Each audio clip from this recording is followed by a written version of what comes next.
আচ্ছা তুমি কয়টা রোজা রাখবা? নিয়ত তো করছি 30টা। কিসে তোমার কিসে? দাঁড়াও আমি পানি নিয়ে আসতেছি। এ নাও পানি খাও, নাও। না না, আপনি তো রোজা।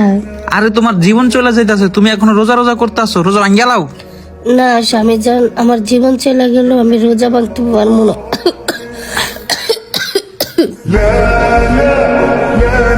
বিশ্বাস কর ভাই, তোর এই ইমোশনাল ভিডিও দেখে আমার চোখের পানি বের হয়ে আবার ঢুকে গেছে। বুঝতে পারছো সুধীর ভাই? মানে ওদের ব্রেনটা, ওদের মস্তিষ্কটা কোন লেভেলে চলে গেলে ওরা কোরআন শরীফের সামনে বসে বসে অ্যাক্টিং করে টিকটক ভিডিও বানায়। ভাবা যায় এগুলা? এদেরকে জুতার ভিতরে গুলা গায়া 3 ঘন্টা পিটাইতে পারলে মনে একটা শান্তি পাইতাম। সরকারের কাছে আমাদের জোর দাবি, এদেরকে অন্তত রমজান মাসটা পাবনায় নিয়ে বন্দি করে রাখেন আর আমাদেরকে একটু মুক্তি দেন।